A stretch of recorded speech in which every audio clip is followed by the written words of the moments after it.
دوسری چیز اس کے اندر جو آئی ہے نا کہ اللہ تعالیٰ فرماتا ہے کہ وہ اہل ایمان کہتے ہیں وَلَا تَجْعَلْ فِي قُلُوبِنَا غِلًّا لِلَّذِينَ آمَنُوا، اے اللہ اہل ایمان کے بارے میں ہمارے دل میں کوئی بغض نہ رکھنا، یعنی جو اہل ایمان دنیا سے چلے گئے ہیں ان کے بارے میں ہمارے لیے دل میں کوئی میل نہ آئے، یعنی یہ دعا سکھائی گئی ہے۔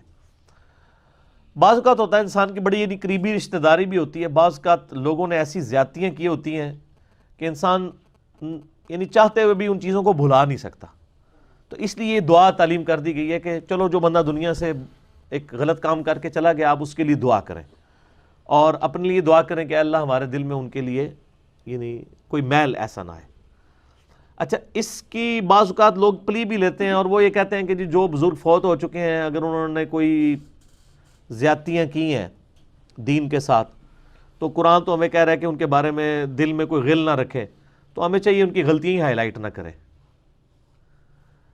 پہلی 2 نمبری تو ان لوگوں کی یہ ہوتی ہے کہ یہ صرف اپنے فرقے کے بزرگوں کے بارے میں یہ بات کر رہے ہوتے ہیں۔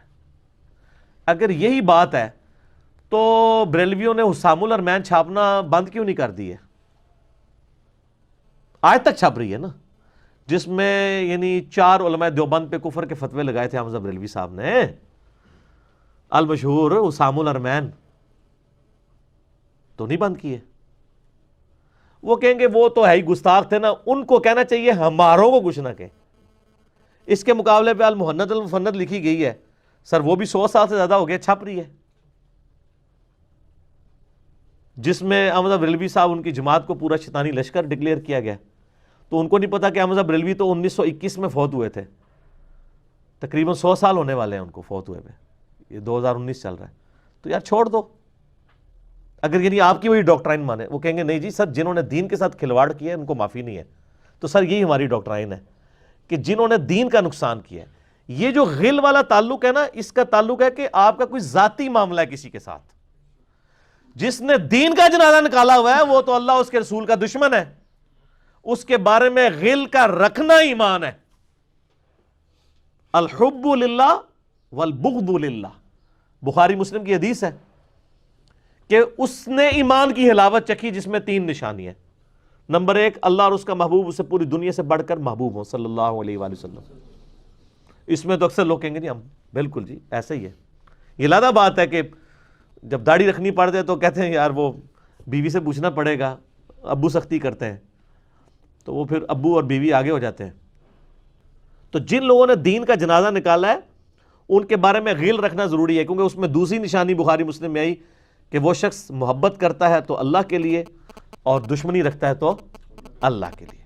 اور تیسری چیز ہے کہ کفر کی طرف لٹایا جانا اس کے لیے اتنا ہی مشکل ہو جاتا ہے جتنا زندہ آگ میں جلایا جانا۔ وہ آگ میں جلنے کے لیے تیار ہو جائے لیکن ایمان نہ چھوڑے، وہ ایمان کی حلاوت چکھے گا۔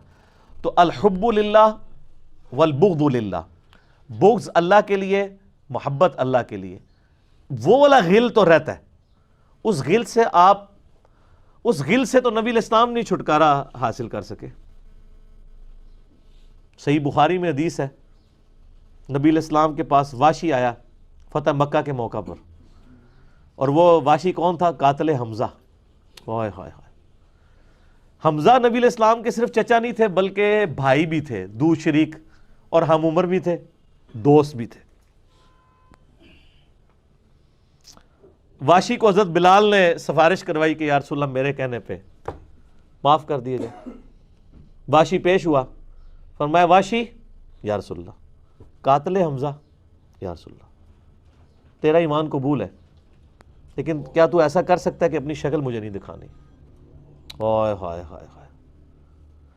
یہ وہ شخص ہے جو حریص علیکم بالمؤمنین رؤوف الرحیم ہے، لیکن چچا کے معاملے میں، اور وہ چچا ایسا نہیں جو صرف چچا ہی تھا،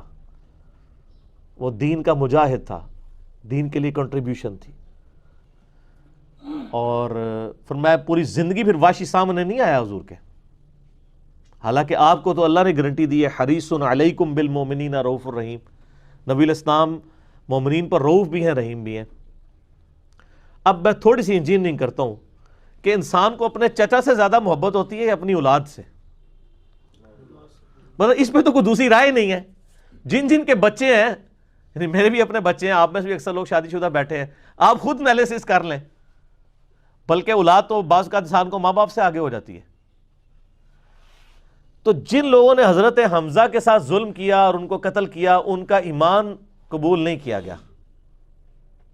تو جن لوگوں نے حضرت حسین ابن علی کے ساتھ ظلم کیا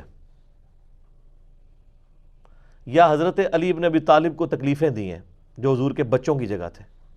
ان کے بارے میں آپ ایکسپیکٹ کر سکتے ہیں کہ نبی الاسلام کے دل میں ان کے بارے میں کوئی محبت کے جذبات ہوں گے؟ Not at all. حتیٰ کہ آپ دیکھ لیں مسند احمد میں تواتر سے وہ حدیث نقل ہوئی ہے کہ ابن عباس کہتے ہیں کہ ایک دوپہر کے وقت میں نے خواب دیکھا اور میں گھبرا کے اٹھ گیا اس خواب کی وجہ سے۔ میں نے دیکھا کہ نبی علیہ السلام جو ہے وہ پرانگدہ حالت ہے، بال بکھرے ہوئے ہیں، جسم پہ گرد پڑی ہوئی ہے، ہاتھ میں خون کی ایک شیشی ہے، اور میں نے کہا یا رسول اللہ میرے ماں باپ قربان آپ کی کیا حالت ہے؟ تو فرمایا کہ یہ حسین اور اس کے ساتھیوں کا خون ہے جو صبح سے میں کربلا میں سمیٹ رہا ہوں۔ اور یعنی یہ ایک اللہ کی طرف سے دکھایا گیا یہ تشبیہ، یعنی ایک لادہ سے ایک محکمہ خواب کے محکمہ بالکل الگ سے ہے۔ آپ مجھے خواب میں آئے تو آپ کو نہیں پتا ہوگا کہ آپ میرے خواب میں آئے ہیں، یہ اللہ تعالیٰ تمثیلاً دکھاتا ہے۔ اور نبی علیہ السلام کو خواب میں دیکھ رہا ہے کون؟ صحابی، تو وہ تو کنفرم ہے، بخاری مسلم میں حدیث ہے جس نے مجھے خواب میں دیکھا میری شکل میں شیطان نہیں آ سکتا، اور وہ شکل صحابی کو تو پتا تھی، اور صحابی بھی عام نہیں، عبداللہ ابن عباس کہتے ہیں میں گھبرا کے اٹھا، میں نے وقت اور تاریخ نوٹ کر لی اور دن بھی، کئی ہفتوں بعد پتا چلا کہ اسی دن 10 محرم 61 ہجری میں حضرت حسین ابن علی کو شہید کیا گیا۔ تو حسین ابن علی کی وفات کے اوپر یہ ابن عباس کو خواب میں آنا حضور صلی اللہ علیہ وسلم نے انڈیکیٹر دے دیا نا۔ اسی حدیث کو نقل کر کے اسماعیل دہلوی، جس کو دیوبند اور اہل حدیث جو اس وقت پریکٹیکلی یعنی ایک سمجھ لیں کہ یزید کے ٹھیکیدار بنے ہوئے ہیں اس کے دفاع کے اوپر، ان کے مشترکہ امام ہے اسماعیل دہلوی، شاہ ولی اللہ دہلوی کا پوتا۔ اس نے جو کتاب لکھی ہے نا تقویت الایمان، جس میں گستاخیاں بھی ہیں، وہ اس کتاب کے اندر ہم نے اس کا جے پی جی بھی لگایا تھا، اس میں اس نے لکھا ہے کہ اس حدیث سے پتہ چلا کہ نبی علیہ السلام وفات کے بعد بھی اللہ کی جنتوں میں حسین کے قتل کی وجہ سے غم زدہ ہیں۔ اور اس نے بھی لکھا یزید پلید لفظ لکھا، وہ اس پوری کتاب میں جہاں جہاں لفظ استعمال کرتے ہیں یزید پلید استعمال کرتے ہیں۔ تو بعد میں سعودیہ ایران ٹسل شروع ہوئی تو یہ یزید کی وکالت کرنی شروع کر دی۔ اہل حدیث تو خیر اس وقت ناسبیت اور یزیدیت کا جھنڈا اٹھائے ہوئے ہیں، دیوبند میں کم لوگ ہیں ایز کمپیئر ٹو اہل حدیث، اور بریلویوں میں تو بہت ہی کم ہے۔ تو یہ میں آپ کو صرف ایک کمپیریزن بتا رہا ہوں کہ انسان کو اپنی اولاد سے جو محبت ہوتی ہے وہ تو آپ سوچ نہیں سکتے۔ ترمذی میں اور مسند احمد میں حدیث ہے، نبی علیہ السلام نے حضرت حسین کو اٹھایا ہوا ہے اور آپ فرماتے ہیں اللہ یہ میرے بیٹوں میں سے ایک بیٹا ہے، اے اللہ اس سے محبت کر جو اس سے محبت کرے، اس سے دشمنی رکھ جو اس سے دشمنی رکھے۔ ہم یہ پوچھتے ہیں کہ حسین سے دشمنی کس نے رکھی ہوئی ہے؟ ذرا پوائنٹ آؤٹ کریں نا، کیا یہ تھریٹیکل بات ہے؟ تھی نا دشمنی، آج تک ہے، اس زمانے میں بھی تھی، تو وہ ان لوگوں کو پھر ان کے ساتھ کیا معاملات ہوں گے؟ باقی واقعہ کربلا والا ریسرچ پیپر 5B پڑھ لیں تو آپ کو معاملات کلیئر ہو جائیں گے۔ تو یہ غل کے اوپر میں نے بات کی، اور اس کے اوپر بعض لوگوں جو ہیں وہ اس حدیث کے اندر تحریف بھی بعض لوگوں نے کی ہے، بعض لوگوں نے جان بوجھ کے کی ہے، بعض لوگوں نے انجانے کے اندر کیا ہے۔ یہ روایت المستدرک الحاکم میں بھی موجود ہے اور صحیح سند کے ساتھ، اور المصنف ابن ابی شیبہ کے اندر بھی موجود ہے کہ مولا علی علیہ السلام جو ہیں وہ ان کے پاس حضرت طلحہ کا بیٹا آیا، عثمان ابن طلحہ، تو آپ اس کو جب ملتے ہوئے آپ نے نا سورہ حجر کی وہ آیت پڑھی کہ جو اہل ایمان کے دلوں میں ایک دوسرے کے بارے میں غل آ جائے گا نا، قیامت والے دن اللہ تعالیٰ ان کے دل سے وہ غل دور کر دے گا، پھر وہ جنت میں آمنے سامنے بیٹھے ہوئے ہوں گے تختوں کے اوپر، ٹیک لگائے ہوئے تکیوں کے اوپر۔ تو انہوں نے کہا کہ میں اللہ سے امید کرتا ہوں کہ یہ آیت میرے، طلحہ اور زبیر اور عثمان ابن عفان، ان 3 بندے اور چوتھا میں، یہ آیت ہمارے بارے میں ہے کہ اللہ تعالیٰ ہمارے دلوں میں جو ایک دوسرے کے لیے میل آ گیا قیامت والے دن وہ دور کر دے گا اور ہم ایک دوسرے سے راضی ہو جائیں گے۔ ظاہر ہے مطلب وہ تکلیفیں تو پہنچی تھی نا حضرت علی کو، مطلب کئی لوگوں سے تکلیف پہنچی، بل آپ نے ان کو ایک کلین چٹ دے دی کہ میں اللہ سے امید کرتا ہوں کہ ان لوگوں کے بارے میں یہ آیات ہیں کہ اللہ تعالیٰ ہمارے دلوں میں ایک دوسرے کی نفرت ختم کر دے گا، جو اگر دنیاوی وجہ سے، دنیاوی طور پر کسی دینی وجہ سے آئی ہے۔ تو یہ غل کا لفظ وہاں پہ بھی استعمال ہوا ہے۔ اب ڈاکٹر اسرار صاحب رحمہ اللہ تعالیٰ، چونکہ ان کی حدیث کی فیلڈ نہیں تھی، انہوں نے یہ جب سورہ ہجر کی آیات آئیں، اس پہ میرا مسئلہ نمبر 116C بھی ریکارڈڈ موجود ہے، انہوں نے نا اس میں حضرت معاویہ کا نام بھی لے دیا کہ میں اللہ سے امید کرتا ہوں یہ میرے اور معاویہ کے بارے میں ہوگا۔ نا، وہ نام لیے ہی نہیں ہے، آپ خود سے نہ داخل کریں۔ حضرت معاویہ کو حضرت علی نے نہیں معاف کیا، پوری زندگی معاف نہیں کیا، کیونکہ ان کی وجہ سے خلافت کا نظام ٹوٹا تھا۔ حضرت طلحہ تو میدان جنگ سے چھوڑ کے چلے گئے تھے، جب عمار ابن یاسر کو دیکھا کہ وہ سامنے ہیں تو انہوں نے کہا عمار کو تو باغی جماعت قتل کرے گی، وہ چھوڑ کے چلے گئے۔ تو مروان نے ان کے گھٹنے میں تیر مارا، مستدل حاکم میں آتا ہے، اور وہ شہید ہو گئے۔ حضرت زبیر وہ صحابی ہیں یعنی جو نبی علیہ السلام کے بہادر ترین اصحاب میں سے، 12 بندے غزوہ احد میں حضور کے ساتھ رہ گئے تھے 700 میں سے غزوہ احد کے اندر، ان میں سے ایک حضرت زبیر بھی تھے، اور یہ تلوار کمال کی چلاتے تھے، اکیلے میدان جنگ میں آگے چلے جاتے تھے۔ بخاری میں آتا ہے کہ ان کا بیٹا عبداللہ ابن زبیر کہتا ہے کہ میرے باپ کے 2 شانوں کے درمیان اتنا بڑا زخم تھا جو ہیل اپ ہو گیا تھا، لیکن پھر بھی گڑا پڑا ہوا تھا، میں پورا ہاتھ اس میں داخل کر لیتا تھا، اور وہ زخم ان کو احد کے موقع پہ لگا تھا۔ ٹھیک ہے، اور پھر جنگ، اسی حدیث میں بخاری کے آتا ہے کہ جنگ یرموک کے موقع پر لوگ یعنی لیڈر کے اوپر چل رہے ہوتے ہیں، تو حضرت زبیر بھی ایک اسکواڈ کو لیڈ کر رہے تھے، تو لوگوں نے کہا حضرت آپ آگے جائیں، انہوں نے کہا جب میں آگے جاؤں گا تو میرے ساتھ کوئی نہیں آگے جا سکے، تو وہ اکیلے گھوڑے کو انہوں نے جو ہے وہ ایڑی لگائی اور رومن امپائر کی یعنی فوج کے اندر گھس گئے، اور کوئی بھی ان سے لڑنے کے لیے تیار نہیں ہوتا تھا، اتنی بہادری تھی ان کے اندر، لیکن جنگ جمل میں حضرت علی کے مقابلے پہ آ گئے۔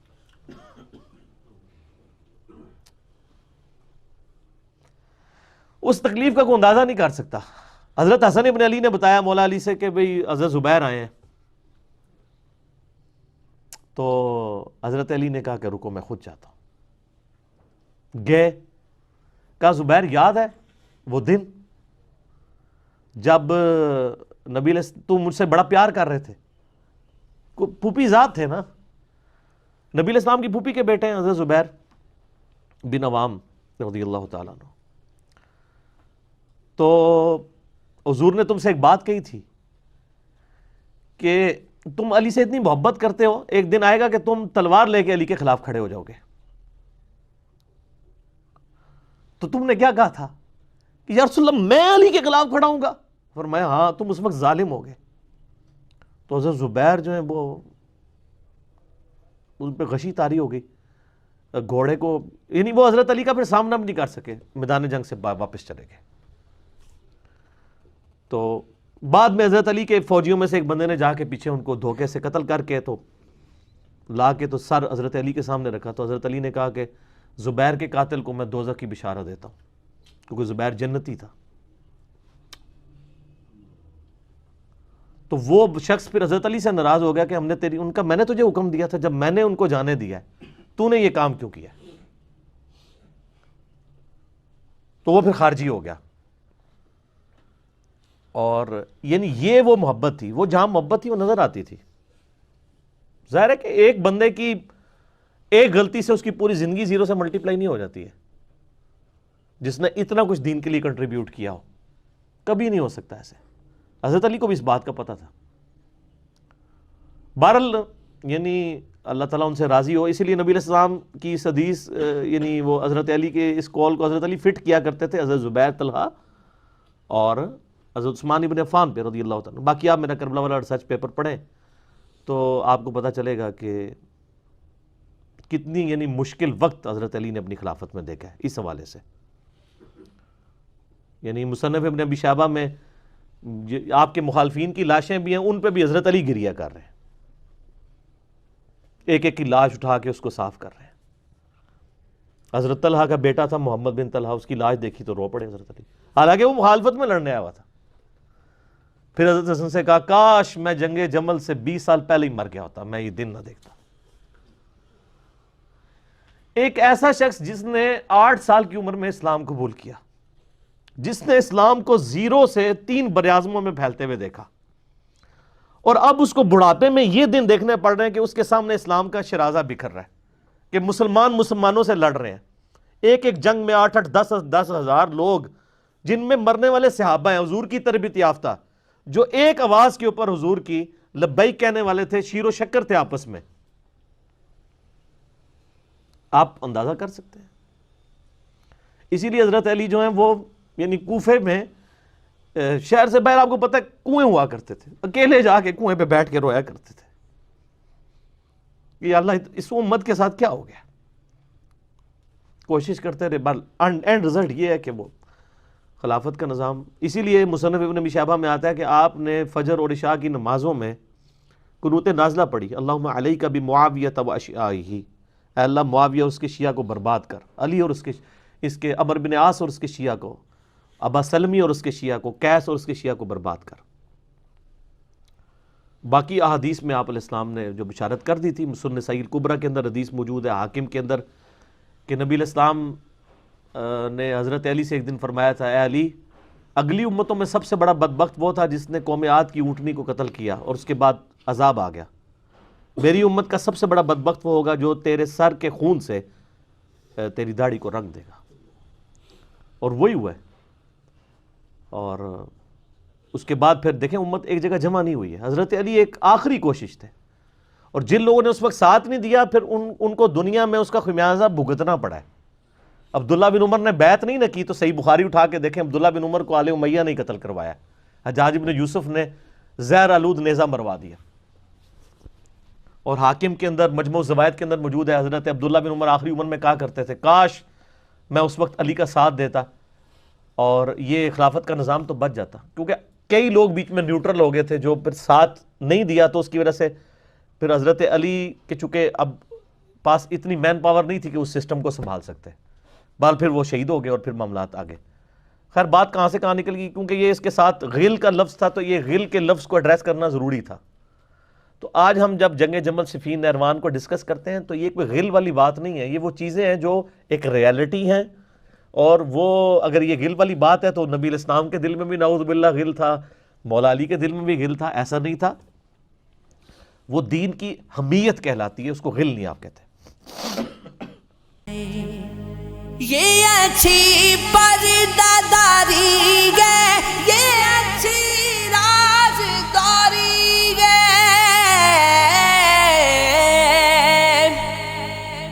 یہ اچھی پرداداری ہے، یہ اچھی رازداری ہے کہ جو آئے تمہاری بزم